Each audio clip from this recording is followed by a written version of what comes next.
अब जो हम प्रैक्टिकल करने जा रहे हैं वो है प्रैक्टिकल नंबर 3।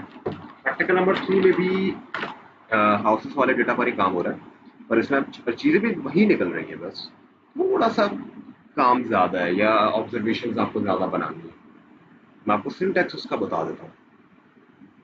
बहरहाल आई थिंक मैंने वर्ड पे भी एक चीज़ की बनाई थी, मैं खोल देता हूँ। ये सारा मैं डेटा निकाला हुआ है। सवाल ये है, the file contains of on house data price square feet baths पास है, इसमें से प्राइस ऑफ स्क्वायर फीट ही दिया हुआ है। Estimate the log data model, interpret the estimated model parameters. Calculate the slope and elasticity of the sample. Means estimate the log model. Compare the R square value from the linear model to the generalized R square measure from the models in B and C.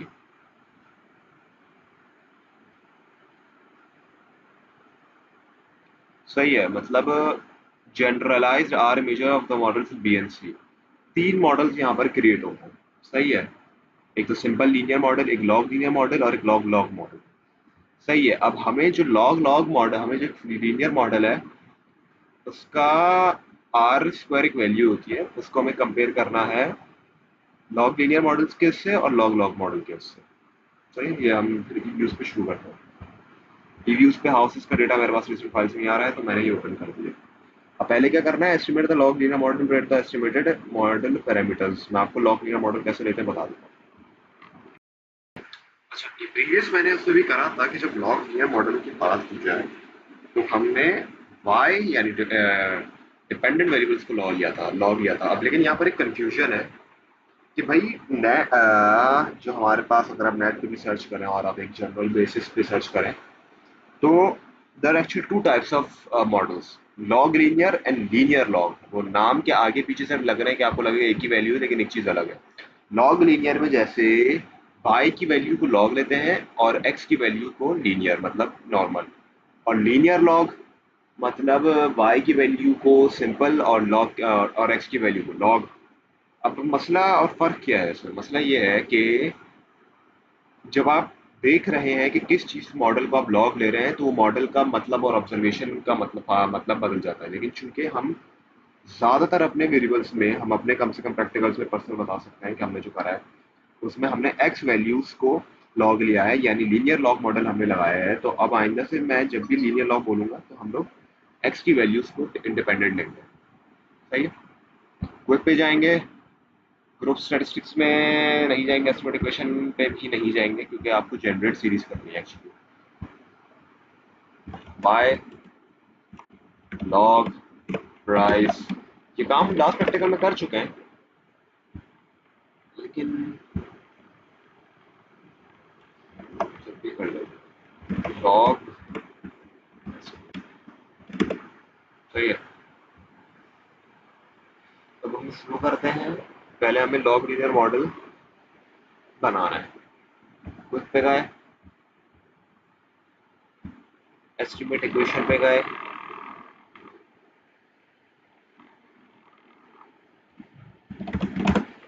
Log linear हम बोल रहे हैं लेकिन हम linear log मतलब लेंगे। Basically आप इस तरीके से याद रखें कि हम डिपेंडेंट वेरिएबल्स को लीनियर रखेंगे और इंडिपेंडेंट वेरिएबल्स यानी एक्स की वैल्यूज को का लॉग लेंगे। सी एक्स फिट हो गया। अब इसी तरीके से पार्ट बी के अंदर लॉग लॉग मॉडल, इसको तो बेसिकली वाई सी एक्स है। नो, पुरानी वाली का क्रिएट कर देंगे ना। हाँ, सही है, ये इक्वेशन 1 बन गई है, ये इक्वेशन 2 हो गई है। सही है, ये लॉग लॉग मॉडल। अब क्या है, compare the R square value from the remote to generalised R square measure. तो अब आप ड्रॉ क्या करेंगे, जनरल मॉडल तो हमने बनाया ही नहीं, इसका जनरल मॉडल के आर को कंपेयर करते हैं। पहले आपको बताता हूँ आर होता क्या है, लेकिन पहले ये हम लोग क्रिएट कर लें। जो जनरल मॉडल है वो ये होगा, price C S Q F T, sorry सही है। नेम हम चेंज कर देते हैं कि भाई इक्वेशन दो रख दो इसका। सही है, इक्वेशन तो पुरानी वाली चली। ये क्या है? अच्छा, ये जनरल मॉडल है। लॉग लॉग मॉडल में हमारे पास दोनों पॉजिटिव बराबर आर स्क्वायर वैल्यू हम कंपेयर करेंगे इन दोनों का और उसके लिहाज से इंटरप्रेट रिजल्ट बताएंगे। ये हमारे पास लीनियर है, ये हमारे पास लॉग लॉग है और ये हमारे पास लॉग लीनियर है। पहले हम जनरल का देखते हैं। आर क्या है? आर स्क्वायर 0.57 कम है। It depends upon case to case. ये जो एक्चुअली डेटा है, चले अब मैं केस टू केस ऐसा आपको बताता हूँ कि इसका केस ये है कि ये है हाउसेस का डेटा, स्क्वायर फीट और प्राइस। अब बेसिकली जो इसका वो है कॉन्टेक्स्ट में ये है कि जब हम जैसे अगर हम घर खरीदने जाते हैं किसी इलाके में, तो प्राइस कितना मैटर करती है एक घर के बड़े होने पे। जैसे हम लोगों के तो गज का हिसाब है कि 150 गज है, 200 गज है, 250 गज है, जो भी 400 500 गज है। प्राइस कितना मैटर करती है गज पे। अब ऑफकोर्स आप हम सब सोच सकते हैं कि भाई अगर घर लेने जाएंगे तो ऑफकोर्स प्राइस इतना ज़्यादा ये मैटर करेगी कि भाई घर कितना बड़ा है। लेकिन हम ये भी जानते हैं कि सिर्फ गज मैटर नहीं करता, मतलब कितना बड़ा घर ये मैटर नहीं करता। ये भी मैटर करता है कि भाई घर घर किस इलाके में है। अब जैसे अगर मैं एक घर डिफेंस में लूंगा सपोजली, तो उसकी प्राइस समझे वो 400 का गज डिफेंस के प्राइम एरिया में, और फिर एक मेरा एक 400 गज का घर मैं क्या कहते हैं फेडरल भी एरिया में दे रहा हूँ। तो अब ऑफ कोर्स घर तो दोनों स्क्वायर फुट एक ही चीज के हैं, एक ही उसके साइज के हैं। लेकिन आपको भी पता है, मुझे भी पता है रियल लाइफ एग्जाम्पल से कि पैसों में फर्क है। इसकी बहुत एक और अच्छी एग्जाम्पल अगर डिफेंस में आप ले सकते हैं, आप अस्करी 4 या अस्करी 5 के जो हमारे अपार्टमेंट्स हैं या कंपार्टमेंट्स हैं, आप उधर क्या कंपेयर कर लें हमारे जनरल जगहों से। जैसे फेडरल भी एरिया ले लिया, आयशा मंदिर या गुलशन जगह की भी जैसी जगह ले ली, तो आपको पता है और हमें भी पता है कि एरिया वाइज मैटर करता है। तो जो बहरहाल जो मैं चीज़ समझाना चाह रहा हूँ ये है कि आर स्क्वायर ये मेजर करता है कि जो आपने डिपेंडेंट वेरिएबल दिए है यानी प्राइस, वो कितना मैटर करती है आपकी इंडिपेंडेंट वेरिएबल्स पे, यानी जो हमारे पास स्क्वायर फीट है। तो प्राइस कितना मैटर करती है स्क्वायर फीट पे? आर स्क्वायर क्या कह रहा है? 0.57%। सही है, जनरलाइज वाला। ये लॉग लॉग लॉग क्या कह रहा है? 0.6%। ये क्या कह रहा है? 0.40%। सही है। अब हम देख सकते हैं कि सबसे अच्छा जो हमें दे रहा है वो लॉग लॉग मॉडल दे रहा है, लेकिन क्या वो सही दे रहा है नहीं दे रहा वो एक अलग बात है। लेकिन अगर हम तीनों का कंपेयर करें तो हम कह सकते हैं कि भाई सबसे अच्छा हमें log log model adjusted R square दे रहा है या सही नहीं दे रहा, वो एक अलग बात है। सही है। ये एक आर स्क्वायर की इंटरप्रिटेशन है, कैसे कर सकते हैं वो मैंने आपको तरीका समझा दिया। आप और सर्च करेंगे और आपके पास चीज़ें लिखी होंगी, उसके मुताबिक भी देखें आपको और समझ में आ जाएगा। सही है। अब हमें तीनों मॉडल का हिस्टोग्राम बनाना है इसके रेसिड्यूल एनालिसिस से। यू पे गए, ऑफिशियल रेसिड्यूल डायग्नोस्टिक्स पे गए, हिस्टोग्राम पे गए, हमें इसका जाग बैरा निकालना है। एस की तरह इसका भी गए, हिस्टोग्राम गए। सही है, ये लो। सही है। अब जाग बैरा क्या बताता है? जाग बैरा जो है वो ये बताता है कि डेटा नॉर्मल कितना है। सही है। लेकिन ऑफ कोर्स जैसे आपको पता है कि हर मॉडल कोई नो हाउ एंड कोई अल्टीमेट इक्वेशन ऐसी नहीं होती मैथमेटिक्स में। हर मैथमेटिक्स में भी एक अजम्पशंस को क्रिएट करनी पड़ती है। जैसे स्टैट्स में भी हर डिस्ट्रीब्यूशन को अप्लाई करने से पहले कुछ अजम्पशंस पूरी करनी होती है। इसी तरह ये भी, क्योंकि आप और करेंगे अगर तो जाग बैरा वैल्यू ये कहलाती है, ये वाली। और अब ये और करें, जाग बैरा की वैल्यू आ रही है, इसकी प्रोबेबिलिटी जीरो, इसकी प्रोबेबिलिटी जीरो और उसकी प्रोबेबिलिटी जीरो। अब जीरो का मतलब पता है क्या आपको? क्या है इस जीरो का मतलब? ये है कि डेटा नॉर्मल नहीं है, नॉर्मल डिस्ट्रीब्यूशन को फॉलो नहीं कर रहा। जबकि इस पर अगर हम उठा भी सकें कि करना है नहीं करना, जबकि ये फॉलो कर रहा है, लेकिन इसकी पीक बहुत ज़्यादा बड़ी है। तो जैसे हम पढ़ चुके हैं कि ये प्लेटी कटेगा क्योंकि इसकी पीक बड़ी है, राइट। ये थोड़ा ज़्यादा सिमेट्रिक है as compared to this one. और ये तो ये भी सिमेट्रिक है, नहीं सिमेट्रिक तो बिल्कुल भी नहीं। तो राइट टेल जा रहा है, बहुत राइट टेल जा रहा है। ये भी राइट टेल जा रहा है। हाँ, तो ये पॉजिटिवली स्क्यूड है, ये भी पॉजिटिवली स्क्यूड है। ये ही एक नॉर्मल है लॉग लॉग जो हमारे पास नॉर्मल डिस्ट्रीब्यूशन का बता रहा है। इन दोनों में अगर ये जीरो जीरो दे भी तो आई सपोज अंडरस्टैंड कर सकते हैं, पर इसमें अंडरस्टैंड करना थोड़ा मुश्किल है क्योंकि जीरो दिखा रहा है। बहरहाल जाग बैरा का भी मैंने आपको तरीका बता दिया, इसके लिहाज से आप अपनी ऑब्जर्वेशन इस पे आप बता सकते हैं। सही है। अब क्या है फॉर पार्टी में, for each of the model in A and C plot the least square residuals against square fit. सही है। रेसिजुअल्स को आपको अलग से बताना है। सही है। अगेंस्ट अगेंस्ट स्क्वायर फीट आपको क्या कहते हैं, प्लॉट करना है रेसिजुअल्स को। तो हम रेसिजुअल डायग्नोस्टिक्स पे जाते हैं, हिस्टोग्राम पे जाते हैं। Sorry, make residual series Y.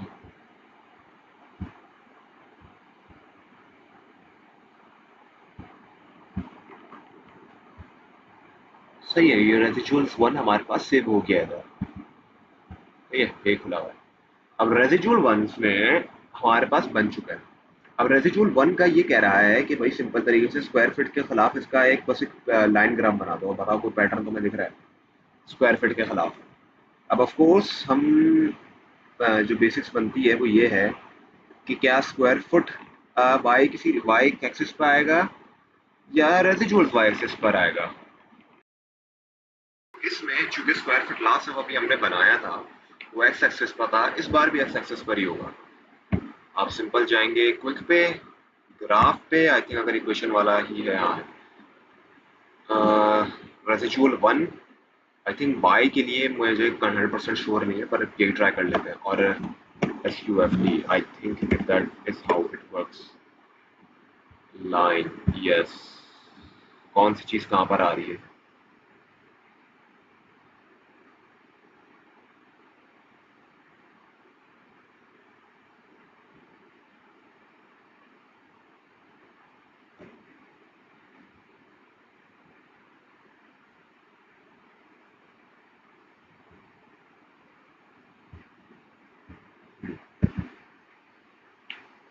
रेसिजुअल्स और ये आई थिंक ग्राफ बनाने में एक जगह पे प्रॉब्लम क्रिएट हुई है, देखो।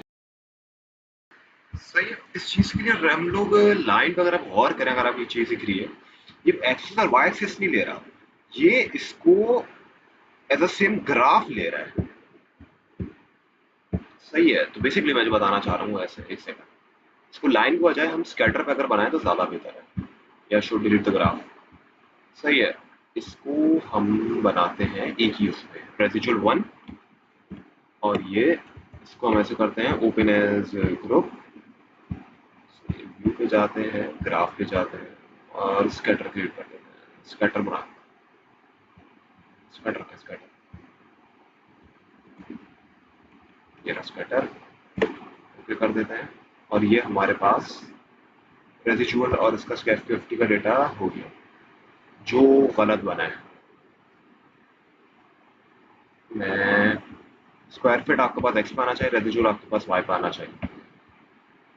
उस ग्राफ पे जाते हैं।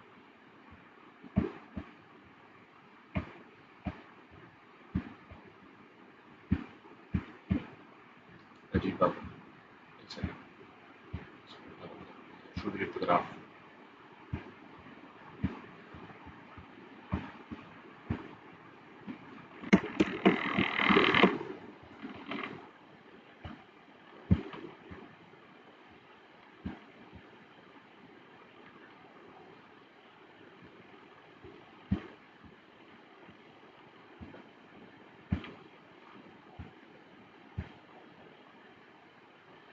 सही। अब डेटा हमारा कुछ बेहतर जा रहा है स्क्वायर फिट और रेसिजुअल्स का। सही है। इसी तरीके से इस ग्राफ का भी और इस ग्राफ का भी अब बहरहाल बनाई लिया रेसिजुअल डायग्नोस्टिक्स।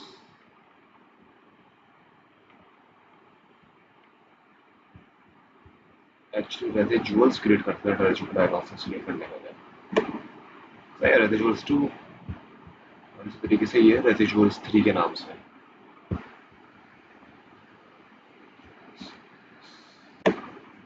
थ्री, दो और तीन क्रिएट हो चुके हैं। अब इस दो स्क्वायर फीट को हम खोलते हैं, सॉरी, स्क्वायर फुट। सही है। टू के साथ ओपन एज ग्रुप या शो डिलीटेड। व्यू पे गए, ग्राफ पे गए,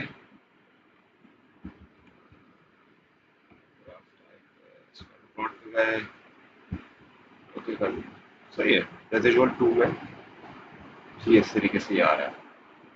इसी तरीके से फिर से आप स्क्वायर फुट पे गए और रेसिजुअल 3 को सेलेक्ट करा है, ओपन करा है एज ग्रुप। सही है।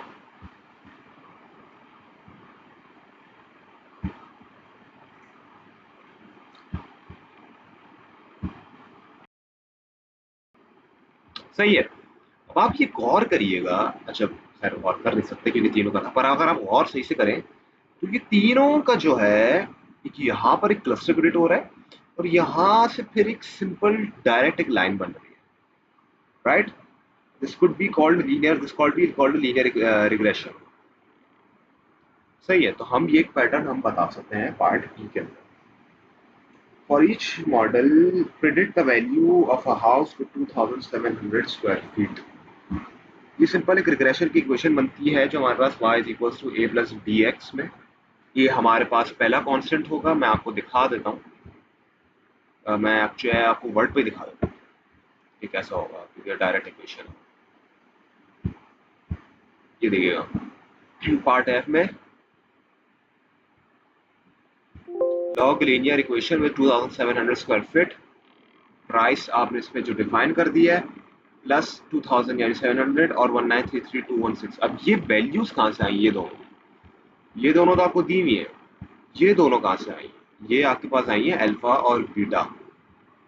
और जो डेटा मैंने उठाया है रिग्रेशन से वो है ये रहा। सही है। फर्स्ट इक्वेशन, सेकंड इक्वेशन, ए और बी आपने बस पुट कर देना और आपको तीनों मॉडल्स के लिए निकाल देना।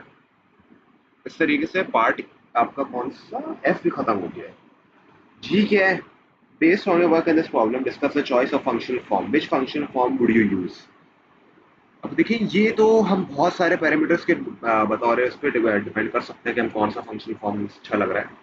पर in this case I would say कि हम लोग आर स्क्वायर के मुताबिक लेते हैं कि क्या हमें सही लग रहा है। जो भी आपकी रास्ते ऑब्जर्वेशन होगी आप लिख देंगे, वो एक ऑब्जर्वेशनल पार्ट है इसलिए मैं आपको करा के दिखा रहा हूँ कि इसमें कोई सिंटेक्स है ही नहीं। पार्ट एच में can we estimate the reciprocal log inverse model, are the coefficients significant for the models. अब ये दो और मॉडल आ गए जो तीन ऑलरेडी मॉडल्स थे हमारे पास। वो क्या मॉडल है? रेसिप्रोकल और log inverse model. Reciprocal model क्या होता है? रेसिप्रोकल मॉडल में आपका y की वैल्यू x की वैल्यू जो इंडिपेंडेंट वैल्यूज होती है उसे 1/x कर देता है। सही है। और लॉग इनवर्स मॉडल में x जो इनवर्स है सो है y का फिर लॉग ले लेते हैं। अब मैं आपका दोनों भी बनाकर एक बार ऐसी सिर्फ सिंपल स्टैटिस्टिक्स बता सकता हूँ क्योंकि उसके हमें कोफिशिएंट्स चाहिए आर स्क्वायर। कोफिशिएंट्स चाहिए कि क्या इंपॉर्टेंट है क्या इंपॉर्टेंट नहीं। प्रॉक पे तो नहीं गए क्योंकि हमें क्रिएट करनी पड़ेगी पहले 1/x का। जनरल सीरीज पे गए। कुछ भी नाम दे देते हैं, क्या देना?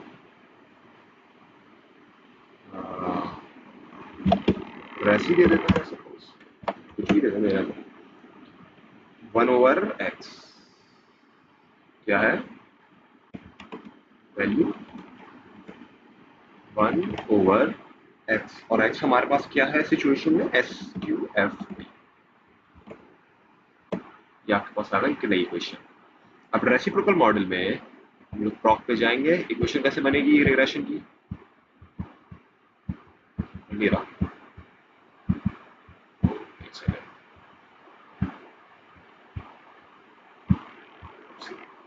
अब खुल गया। क्विक पे जाएंगे, स्पीड इक्वेशन पे जाएंगे। रेसिप्रोकल मॉडल में जैसे मैंने कहा कि y जैसा है वो वैसे ही रहता है, बस हम लोग x की वैल्यू का रेसिप्रोकल ले लेते हैं। रेसिप्रोकल हमने x का ले लिया है, वो हमने रेसी के नाम से लिया है। श्योर 0.2 आई सपोज बहुत कम है। और एस्टिमेट इक्वेशन में एक और जगह